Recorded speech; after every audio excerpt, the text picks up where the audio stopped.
Om Vasudeva Sutam Devam Kansachanuramardhanam Devaki Paramanandam Krishnam Vande Jagadgurum.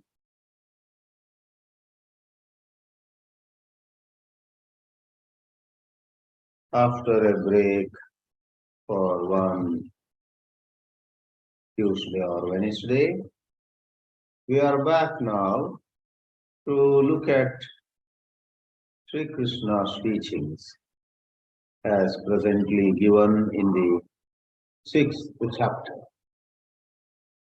In this Dhyana Yoga, where Dhyana is an Antaranga sadhana, while Karma Yoga is the Bahiranga sadhana. Before taking up the details of the practice of meditation, Lord Sri Krishna quickly recapitulates what was said before, and he especially highlights the importance of certain eligibility, which is mainly in terms of Vairagya. For even as many of us study the Vedanta and we have a certain good understanding of the goal, the realization and so on, what actually holds us back is numerous attachments and of course aversions. Whenever we say raga, dvesha is implied right away. So we saw the third verse in the last class 2 weeks ago, as we did not have a class last week. In the third verse, it was said by Sri Krishna, Arurukshor muner yogam karma karana muchyate yoga rudasya tasyaiva shamakarana muchyate. Someone who is desirous of mounting the steed of yoga. This analogy or this metaphor, though the word horse or ashwa is not used, is representative of gaining that eligibility we talked about. Those who may want to contemplate on Brahman, on the highest truth with all involvement, but do not have actually the required detachment from worldly pursuits, are advised to do karma. You want to mount the horse, but you don't have the ability yet. Halfway, you as though slow down. You as though withdraw. There are lots of people who embark upon the spiritual journey, and the vast majority return or fall off by the roadside. Why does that happen? Because they don't have the necessary viveka and vairagya. So those who wish to mount arohanam kartum ichuhu arurukshuhu. Arurukshu is what we call a desiderative adjective. Sannanta. Arohana is climbing, mounting or boarding. And arohanam kartum ichuhu. Arodhum ichuhu. To give an example, one who wants to drink, which means one is thirsty, called pipasu. Patum ichuhu pipasuhu, arodum ichuhu, arurukshuhu. Therefore, one wants to go for higher spirituality, however, is unable to do so. For some more time, stay in karma yoga. You need to get a certain order in daily life. Your life has contradictions. Your life has disorder. You are living in a disorderly, haphazard manner. That means more than following or not following some book laid out by somebody, you are not in line with your own inner voice in various ways, mainly in the three domains of thought, word, and deed. In thought, word, and deed, kayena vacha manasa, please be observant. If you observe your own behavior carefully, you will find that in these three domains of thought, word, and deed, there are contradictions. They are not aligned with your values. Maybe your values are too high, then bring them down, or they are moderately and realistically defined, but you have so many lower attachments. Arurukshor muner yogam karma karanam uchyate. Please quickly see the Shankara Bhāshya on this. Arurukshoho means arodhum icchataha. Icchataha is the Shashti Vibhakti of Icchan, someone who wants to get on to the higher plane of spiritual endeavor, which means at present he is anarudhasya.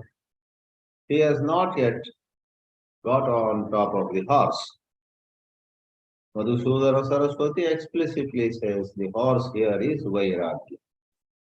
Whereas otherwise a general meaning is given. The horse here is eligibility for contemplative life, renunciant life. Anarudasya, Shankara says, and further explains, Dhyana yoge avastatum ashaktasya. Your intentions are good. You want to meditate more and more, but you get sleep, or even as you attempt meditation, the mind wanders.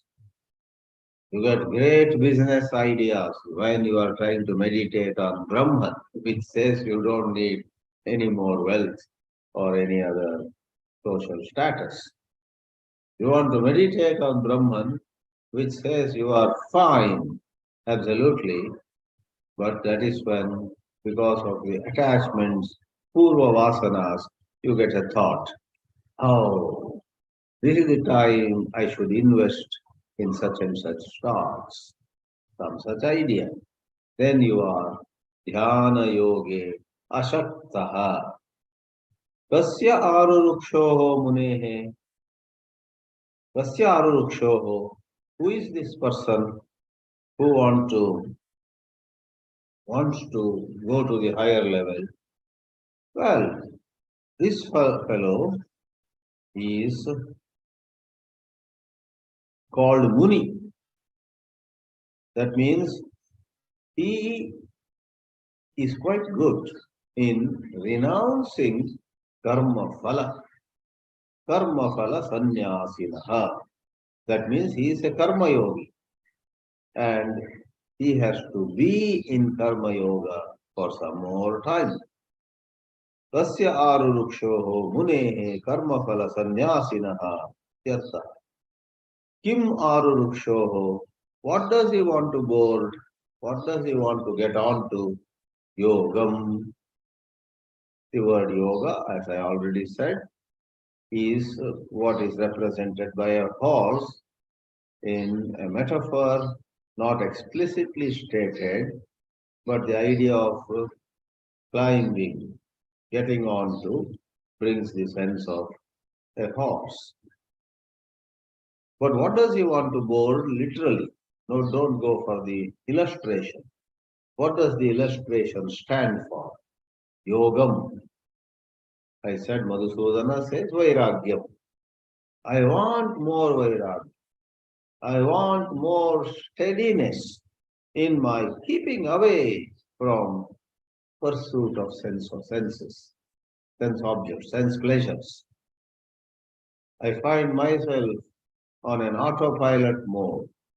In a very mechanical way, I reach out for pleasure, either on the plane of senses, or in words, or in thought.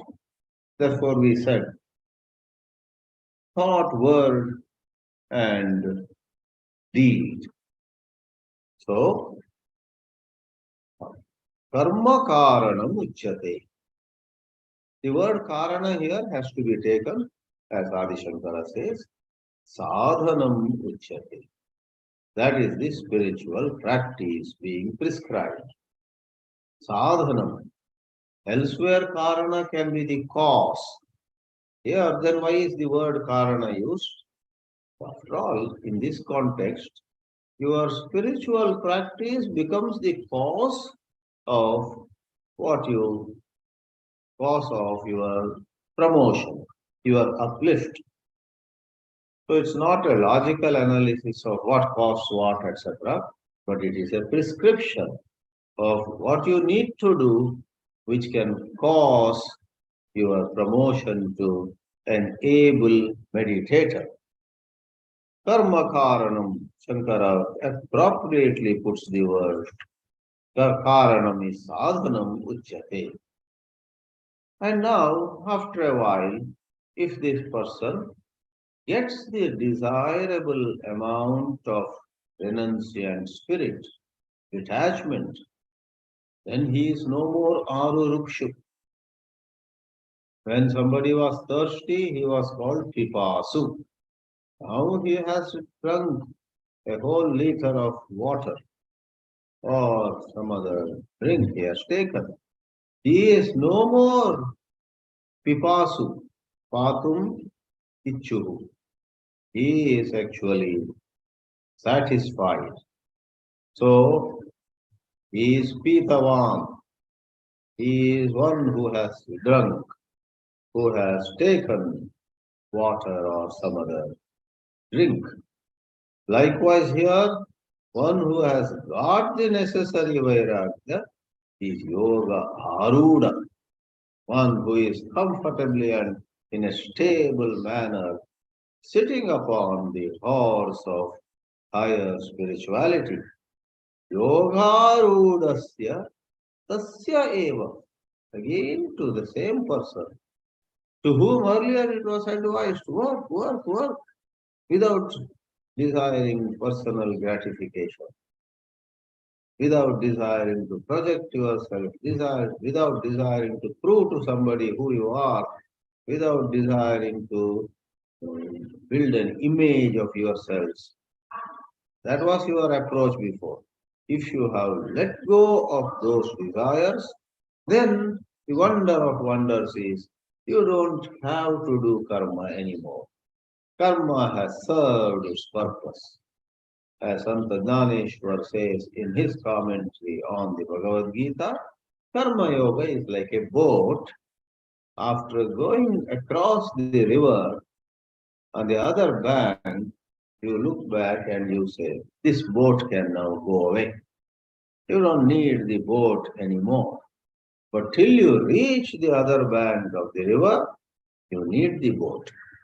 So Karma Yoga is necessary till you and I arrive at a high level or high degree of detachment. Yoga rudasya tasya eva. It is the same person, not another person. It's not that Sri Krishna is advising one bunch of people, you must do karma lifelong, no option. And to another bunch of people, you may go for sannyasa. No. Everybody is eligible for karma yoga, for sannyasa at the right time. Everybody. It's not that someone is prescribed for all his life because of any criterion.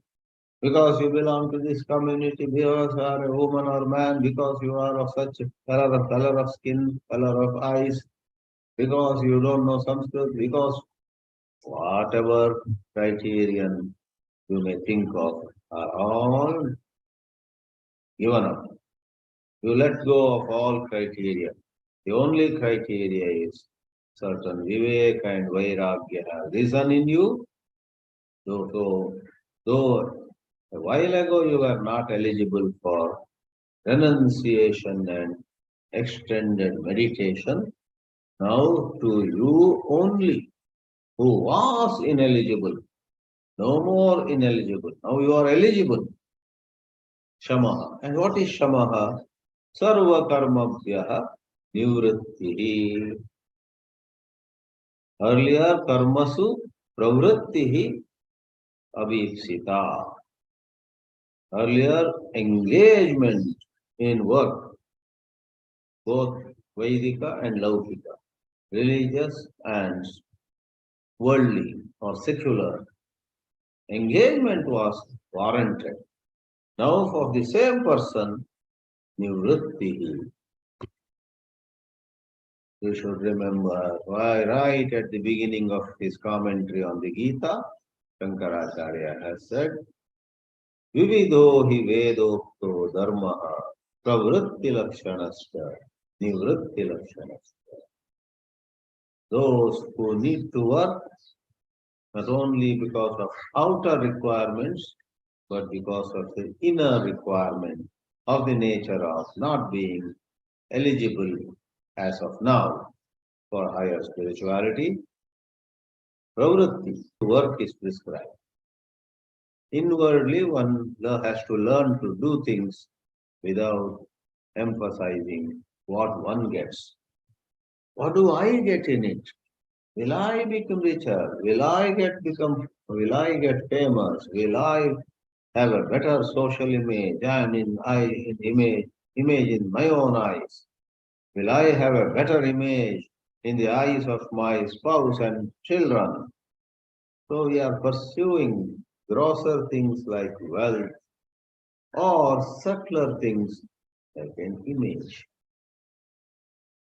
Even a half-baked sannyasi pursues the image in the eyes of the society of him being a very, very good sadhu, learned, or having vairagya and so on. If one is not very mature, one cares for what people say. When one is mature, one may be doing a lot of sadhana, but not to impress people. One knows that this is needed for me to rise higher and move towards my goal. Sarva karmabhyaha nivrittihi karanam. For what? Yogarudhatvasya sadhanam uchyate. So, yogarudhatva, that is, he has boarded and he wants to stay stable there. Yogarudha has to remain Yogarudha. Otherwise, after a little while, he may fall off the horse. Yogarudhatvasya sadhanam uchyate. It's such a beautiful teaching. You and I need to contemplate on it. We can draw much inspiration, much assurance. Every time we fall, we have to tell ourselves, oh, I fell one more time. But hold on, let me not lose patience. Pretty soon, I will be rising to the higher state of consciousness. Then I will not fail anymore. The whole ball game will change. Shankara says, Yavat yavat karmabhyaha uparamate, when truly able to do so, One may withdraw and one has to withdraw. It is both right as well as duty. You have the right to let go of activities and you ought to let go of activities. Yavat yavat karmabhyaha uparamate tavat tavat nirayasasya jitendriyasya chittam samadhiyate.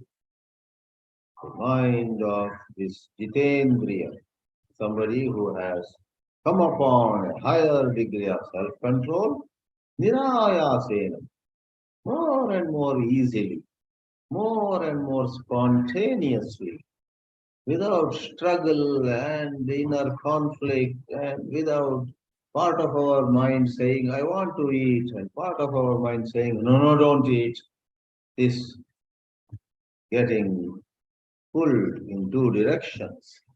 This tug of war within is a very painful matter. But one comes to a stage, nirayasena, jitendriyasya.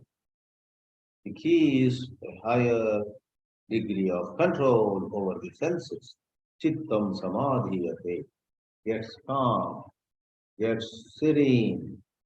Tata sati. And what happens in that kind of situation? Tata sati. It being so. Zatiti saha yoga arudaha bhavati. Then instantly, sometimes without even knowing what is happening, he or she finds himself or herself so steady. The seeker may get surprised. Oh my, how come today I did not take a second look at that object of pleasure? I just saw and moved on. I didn't have the inclination to look back and think about, oh, that is seems to be real gold. Oh, that seems to be such a enjoyable, eatable. Oh, whatever. When we are attached to things, if we see something very attractive, we cannot actually turn away. Even if we turn our face away, our mind will be wondering, oh, what is that? Who is that? What is he wearing? What is she carrying? And so on. We get very curious. So here it is said, yoga arudha and moves on. So on the higher plane, it's very interesting. You don't really run away from the world. There's no need to run away from the world. You are in the world, but not of the world. You are in the midst of things, but then inwardly you are detached. Therefore, Vyasa, in a certain portion in Mahabharata called Moksha Dharma, probably that is the portion where Bhishma teaches Yudhishthira.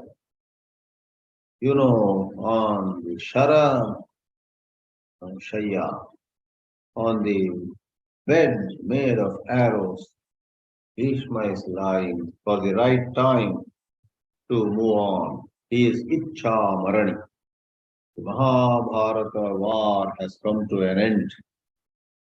Sri Krishna says to Yudhishthira, hey, now you have to rule this Hastinapura. You are the king. You have won the war. But you have a golden opportunity here.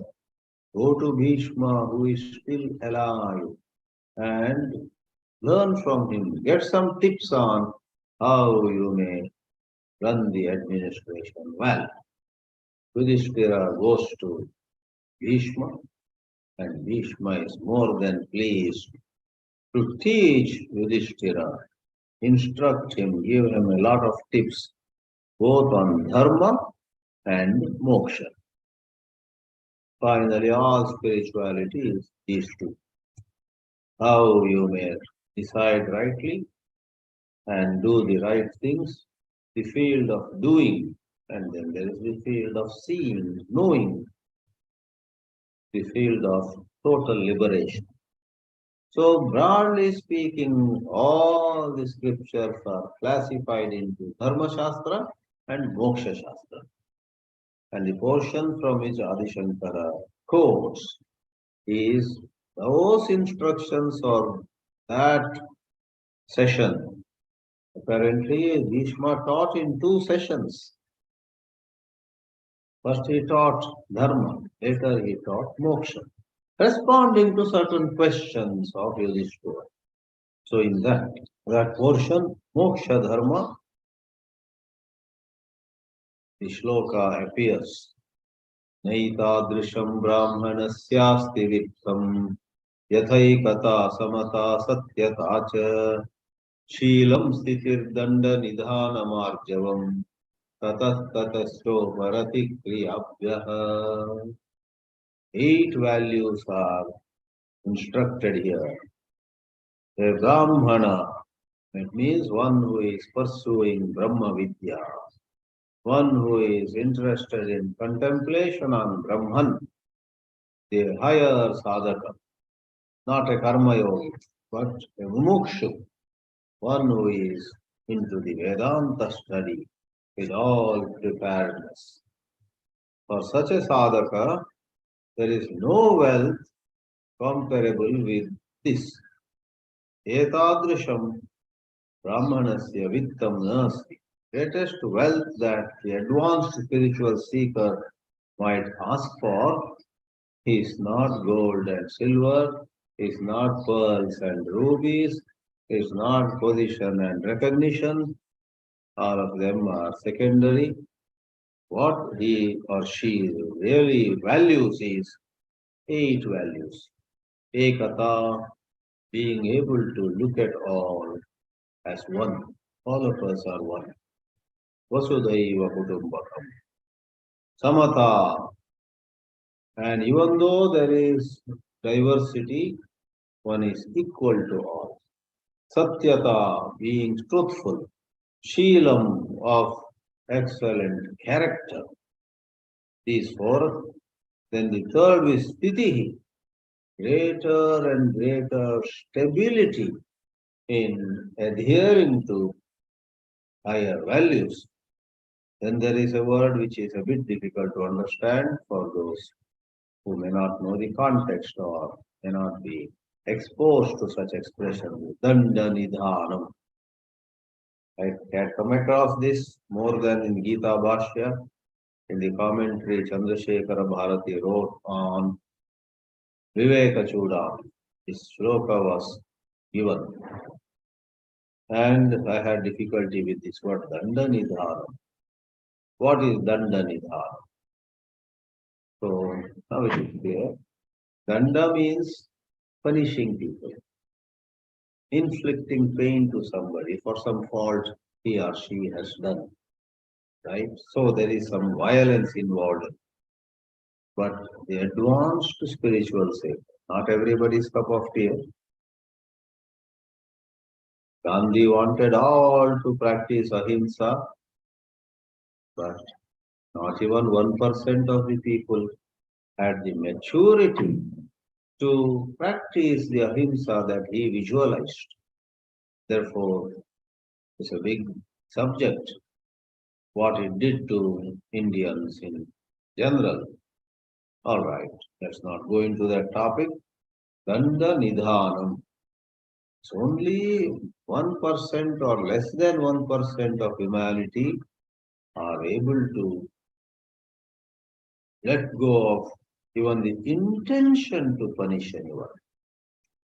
They live in love, they live in peace, they live in sympathy, they live in compassion, they are able to sacrifice.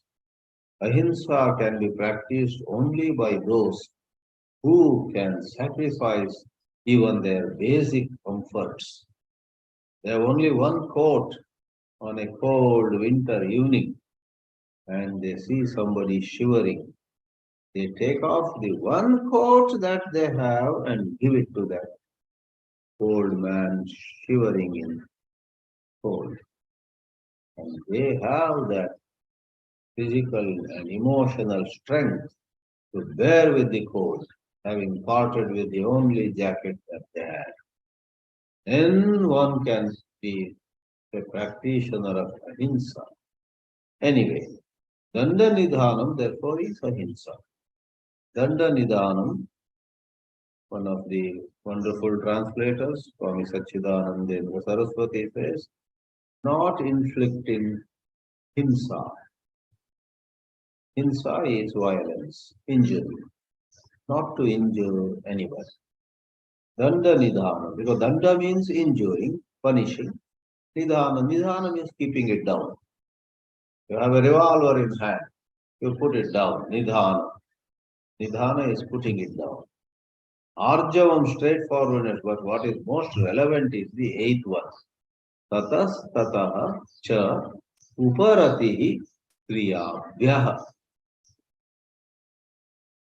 There was a time when there was such irresistible urge to do this, to do that, to pursue that, to get that, to move this from there, to get that from here, and to get into everything. That is Rajoguna. Even scholars have that.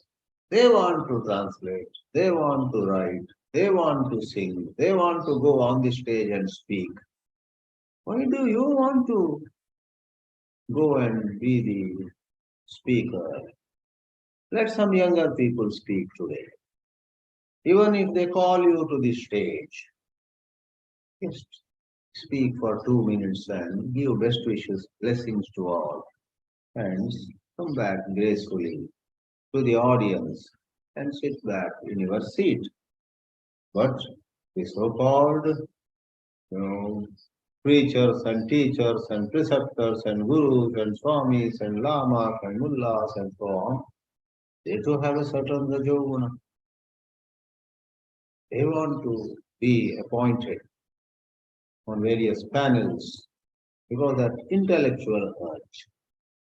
Others have, of course, urges on other planes. Everybody has a bunch of urges. But as we advance spiritually, we are able to let go of those urges, not because we have become weak and we don't have the energy as we had in earlier days, but because we see the limitations of karma and the karma phala. Tataha tataha cha uparama withdrawal. This is how the vision of the Upanishads and the Gita goes. As you know, in Mundakopanishad, you have that. Parikshelokan karmachitan brahmanaha nirvedamayat nasti akritaha kritena. Kritena means karmana, akritaha means that ananta tattva, which cannot be caused. What I seek now cannot be caused by doing something, because karma can be the cause, certain phala is the effect. So even a Vedanta scholar who may be attached to giving speeches is very desirous to speak in a certain conference. And what do you get out of that? He says, if I speak there, then, my status will rise. Then I will get a cash prize also. Then I will get invited to places, prestigious places. This conference is a golden opportunity for me. Okay. You get invited to more conferences and you will be requested by people, by organizations, institutions to write a book or be the chief editor of some big publication series. Then what? At the end of it all, can you be free of getting old? Can all this free you from death? Leave alone old age and death. Can it really give you profound peace or it gives you certain excitement? I have been selected to be the chief of a panel who will evaluate. Sometimes it's that kind. This year, the prize for best book on Vedanta. And this man is made the panel of judges. His book is not a contender, but he is on the panel of judges. So it gives great pleasure, right?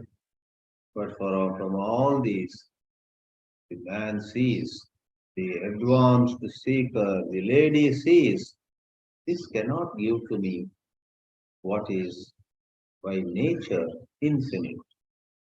Na asti akritaha kritena. Therefore, such a person is advised in the Mundaka mantra. That person, Parikshya lokan karmachitam brahmano nirvedamaya, he should be virakta, nastya krita kritena. Tad vidnanartham, in order to know the highest truths, gurumeva abhigachet, samit panihi, holding samit, that is appropriate offerings to the Guru, which is more symbolic. The Guru is not sitting there to receive gifts, but on the part of the disciple, something appropriate he offers. Guru meva abhigachet, shrotriyam brahmanishtam. Say, famous line from the Mundaka Upanishad. And we just enter the next sloka.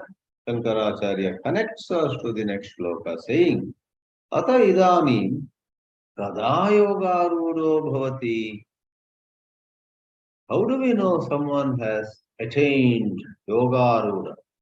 Just a while ago, she was arurukshu, yogam arurukshu, wanting to mount the steed of yoga. But now she is aruda. How do we know? The shloka says, Yada hinendriyartheshu na karmasvanushajjate sarvakal sankalpa sannyasi yogarudastadochyate. One more thought-provoking shloka. One more shloka that helps us become more self-aware. Am I like this? When objects of sense pleasure are right in front of me and people are very respectfully saying, please have one more, please have this, eat one more, drink a little more, and whatever. When all of them are there, no anushajyate. The mind has come upon a quality with no hatred, with no anger, with no dislike, with no agitation. Very gently one says, thank you, I will not have this. No regret inside. What a golden opportunity I missed. This eatable has come before me after a long time, etc. No, that is vairagya. Na anushajyate, na karmasu api anushajyate. Like in the example given, when a scholar has his extrovert urges, he is invited to some conference or somewhere very prestigious. Whole world will be talking about it. Media attention will be very high. You have a chance to be a speaker there or play some role. That's karma. Okay, let's go. Pack up your bags. Accept that invitation. That is the karmasati. No karmasu anushay. One just sends somebody else or recommends somebody else. That person can go. What are you doing? Why do I have to do anything? This attachment to doing is flawed. It has a flaw. But when we are on that lower domain, the urge to do gives us what is that? Adrenaline flow. Suddenly an opportunity comes our way and we find a lot of energy in us. That's called, I am motivated, I am excited, I want to go. So we should not judge others. We should be aware of our mind's ways. Swami Vivekananda was excited when he heard about the parliament of religions. We have no business to judge someone like Swami Vivekananda. Don't say, you see how Rajasic he was, you see he was not Yoga Ruda, etc. Some papam. Don't call someone like Vivekananda or Chinmayananda as though they were not yet having enough vairagya, etc. In their case, certain divine will operates. It makes them identify an opportunity as a means not to project themselves, but to serve a higher cause. Vivekananda perhaps thought, this is the opportunity for me to fulfill the wish that my Guru Ramakrishna had. Sri Ramakrishna said to me, you have to do some work, then only you may go to Nirvikalpa Samadhi and retire at some. First, some work has to be done. I want you to do certain work. So Vivekananda was wondering, what work does my master want from me? Then when he hears of the parliament of religions, he is all eager and somehow, leaving no stone unturned, he makes the long journey by sea. And then he goes. And rest is history, as we call it. Yadahi nendriyapeshu na karmasu anushat. So even Vivekananda or Chinmayananda, even as they were very dynamic, very hardworking, etc., were inwardly detached. So they were yoga, Buddha. We'll meet next Tuesday evening in the West and next Wednesday morning in India. Hari Om. Om Namo Bhagavate Vasudevaya.